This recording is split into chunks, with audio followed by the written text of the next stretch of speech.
The problem is the parts of our personalities that we disown or repress can turn against us because our shadow can operate on its own without our full awareness.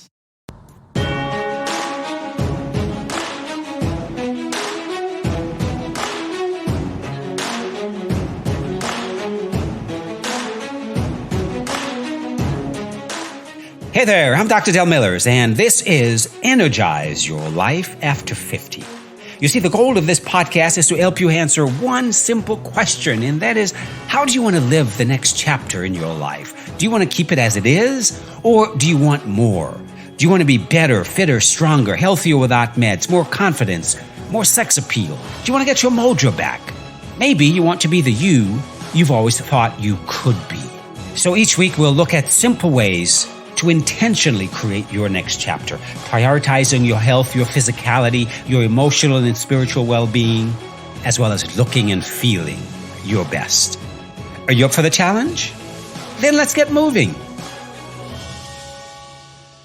All right, guys, Dr. Del Millers here with personalfitness.com, and welcome to another episode of Energize Your Life After 50. Hope you're doing great out there.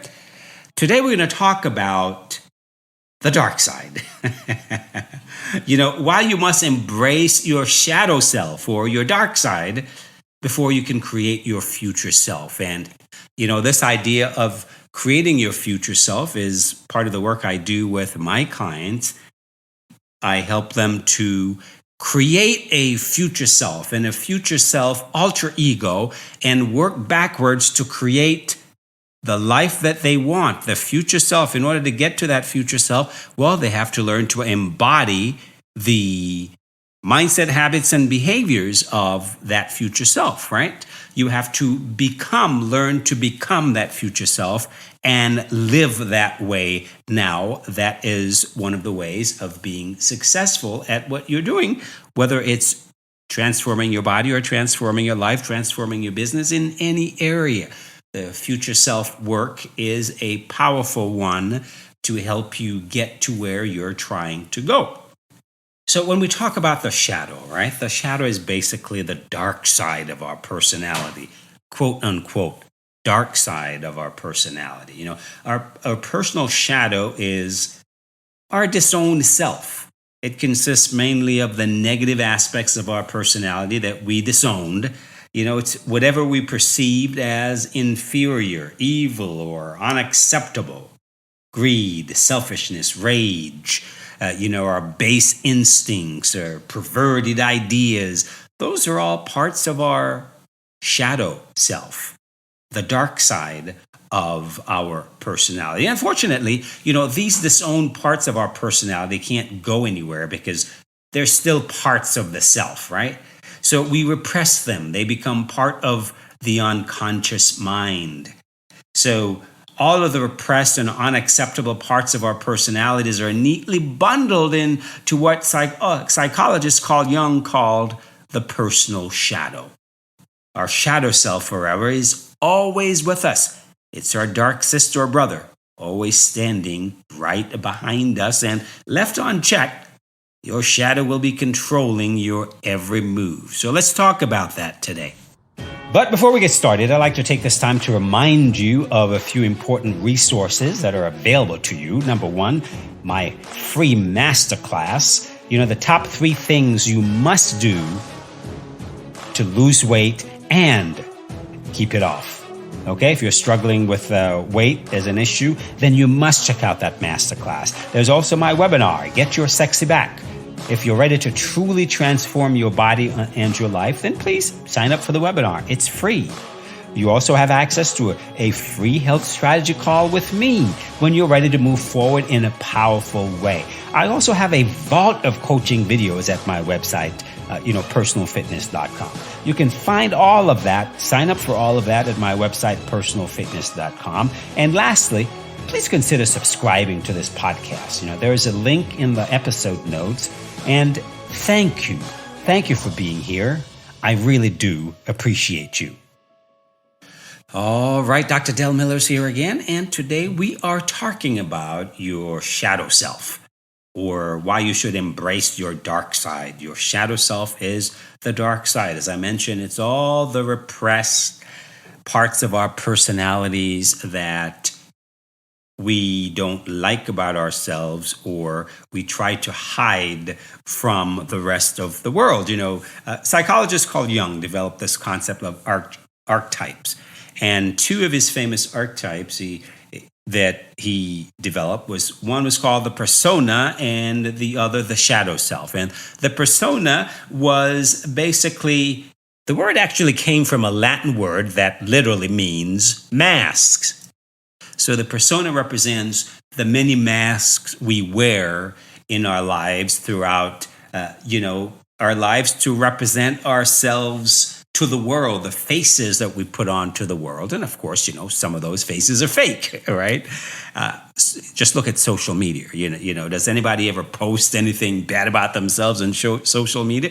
Everybody puts their best foot forward. It's all positive and the best things about them, and quite frankly, a lot of fake things, because a lot of those things are fake. So those are the masks. That's the persona, the face we show to the world, and the parts of our personality that are least popular, the parts that we have repressed, the things that don't allow us to fit in, that don't allow us to be popular.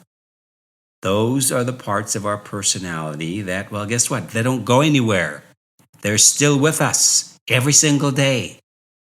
They're there, standing right next to you. It's called the shadow. Your dark side is right next to you at every single moment. And, like I said, left unchecked, your shadow will be controlling your every move. So have you ever asked yourself, why on earth did I do that? Well, maybe you didn't.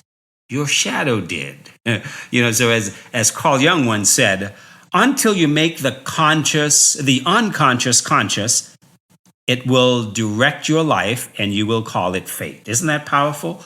Until you make the unconscious conscious, it will direct your life and you will call it fate. Now, I think that's very powerful because I see that at play all the time. A lot of people who are, you're trying to accomplish things. Let's take weight loss, for example. A lot of people are trying to accomplish things and they find themselves self-sabotaging. So they end up coming right back to where they started because they're not really in charge. And they don't realize that they're not really in charge.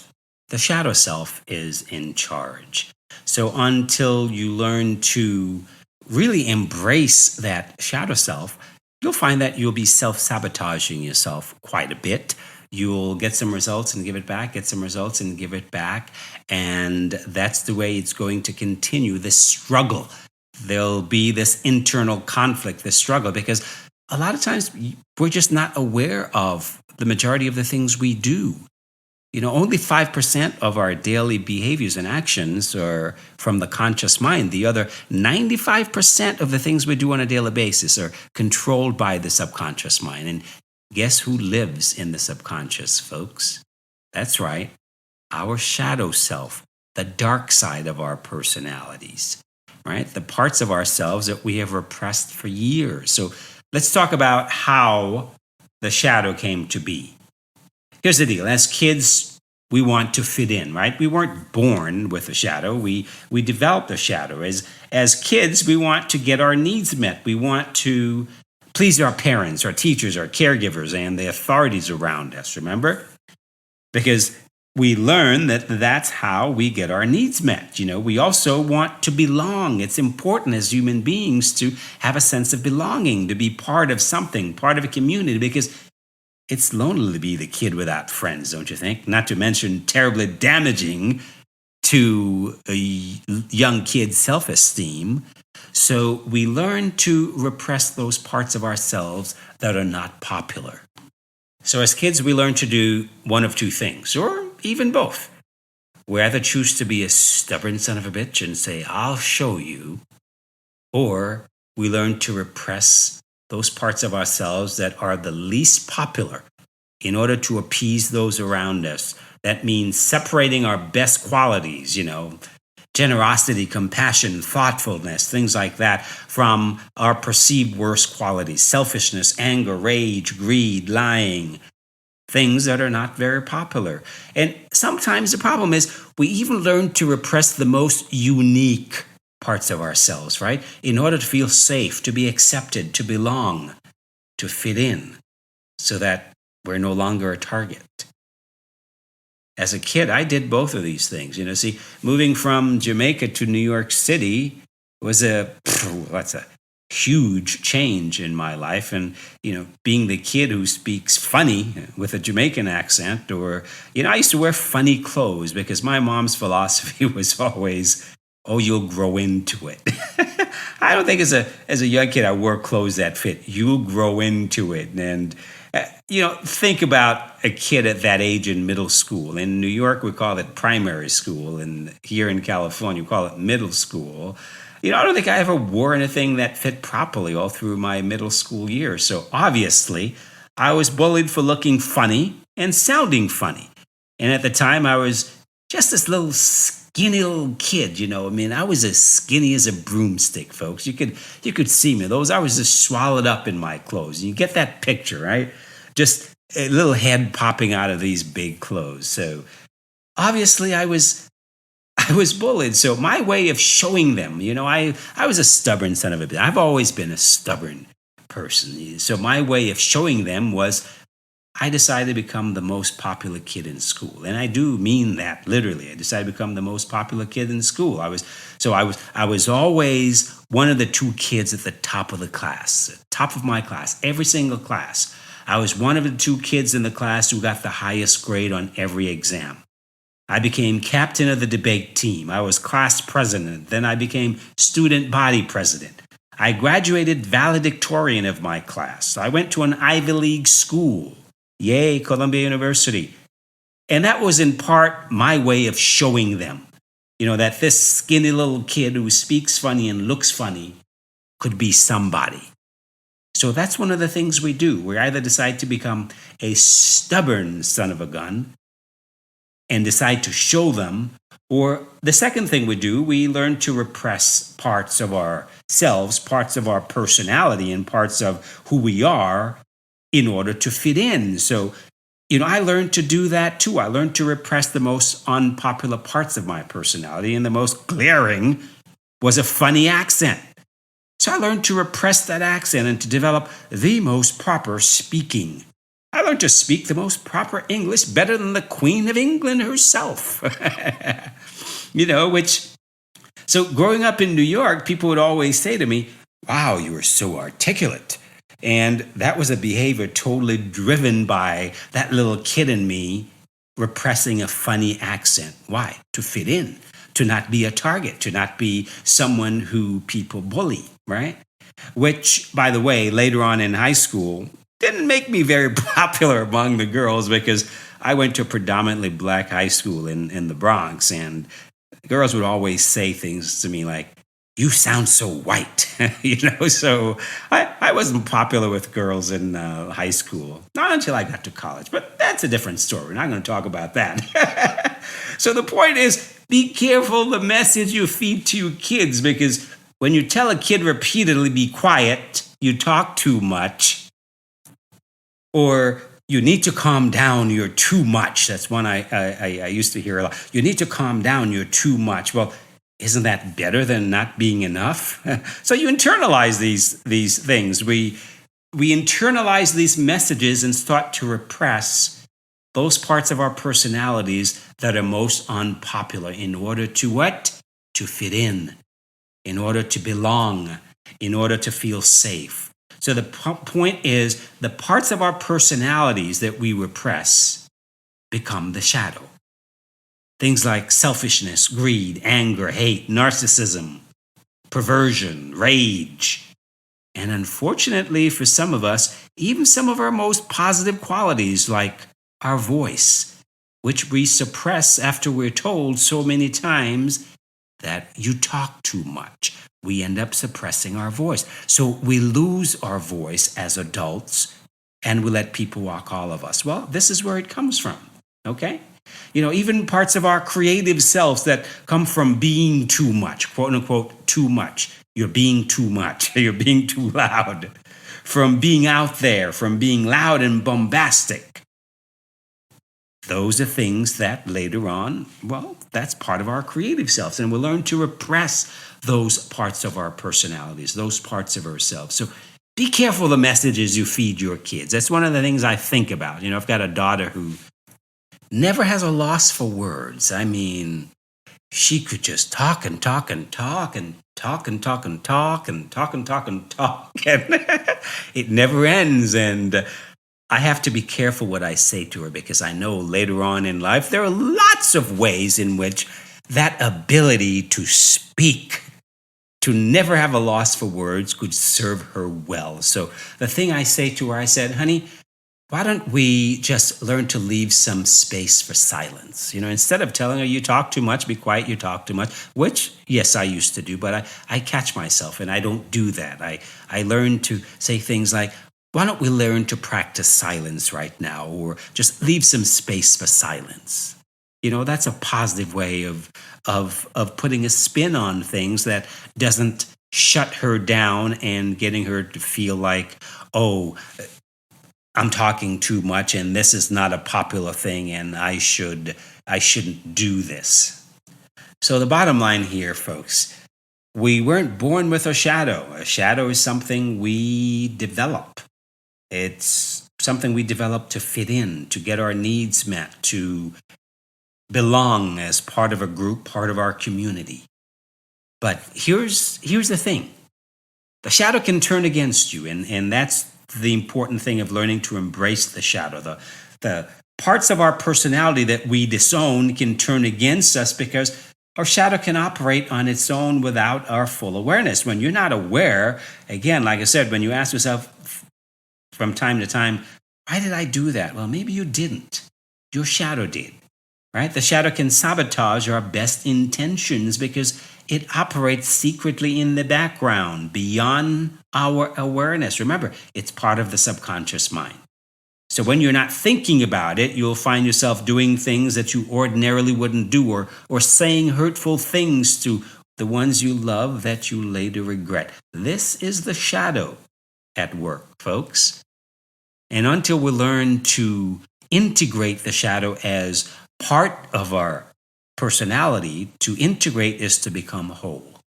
And that's one of the things I work with my clients on, to become whole, because you can't create anything lasting from a broken place, from a place of feeling emotionally damaged. And a lot of the women I deal with, a lot of the work I do with women who are trying to lose weight and realize, well, weight loss really isn't the problem, is your approach is the problem. You're coming from a place of being broken and emotionally damaged.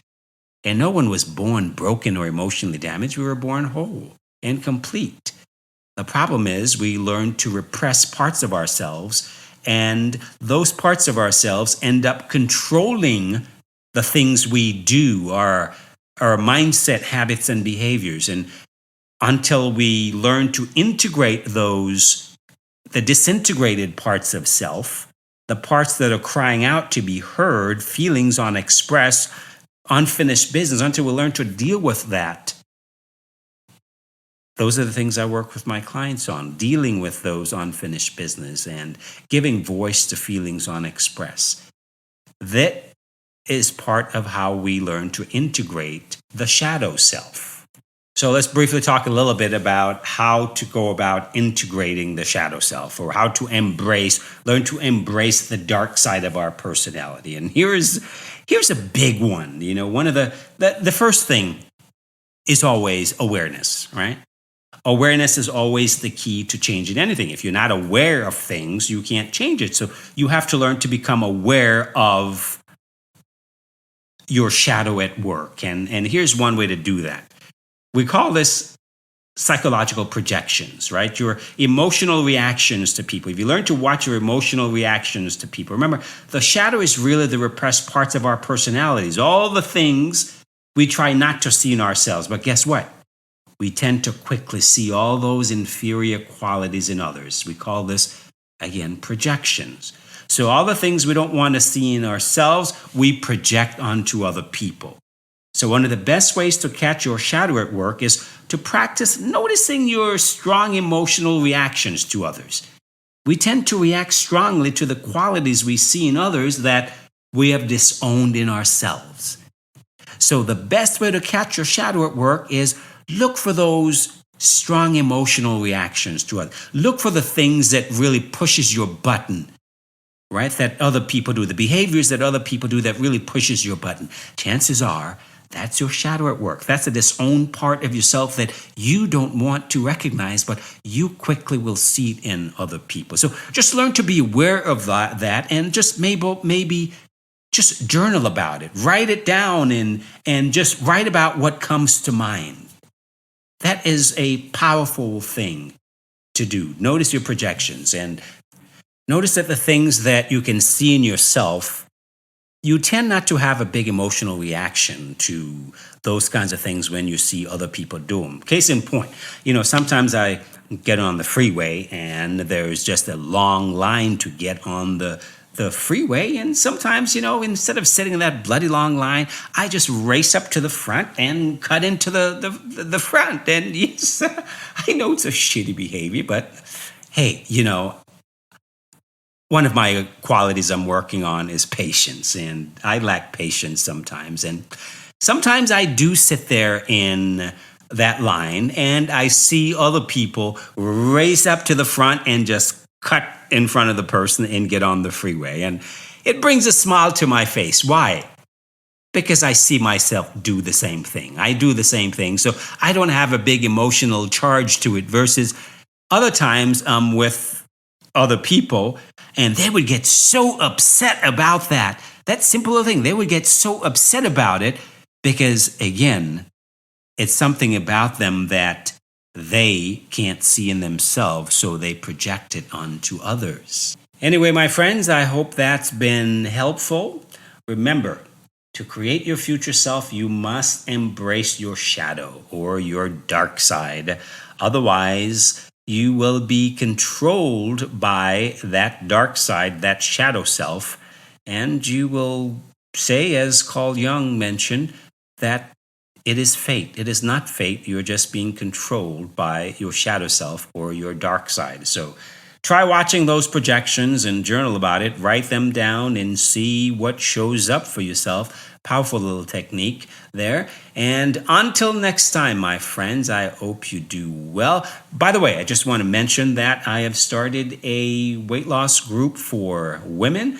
And if you're interested, start by watching my webinar, Get Your Sexy Back, Ladies. Like I said, we look at all of the internal conflicts that are going on, the unexpressed feelings, the unfinished emotional baggage that you're carrying around with you, and realize that you will never get the results you're looking for. You can't create that future self you're trying to create or create the best version of yourself until we resolve those internal conflicts, until we create harmony and integration to get you back to a place of being whole so you can create from a place of being whole as opposed to trying to create from a place of being broken and emotional damaged. You're not broken or emotionally damaged, but you're trying to create from that place of being broken or emotionally damaged. And until we learn to integrate, you will always be sitting in the struggle. So, Dr. Del Miller's here saying, until next time, may the best of your todays be the worst of your tomorrows. Please share this episode with someone and leave me a review. Please, I would love a 5-star review. Subscribe to the podcast. Share it with others. You have my thanks. Catch you next time. You've been listening to Energize Your Life After 50 with me, your host, Dr. Del Millers. For all the resources mentioned in this episode, you can check the show notes or go to my website at personalfitness.com. There you can sign up for the free masterclass, the free webinar, a free health strategy call, and have access to my vault of coaching videos all for free. So check out the website at personalfitness.com. See you next time.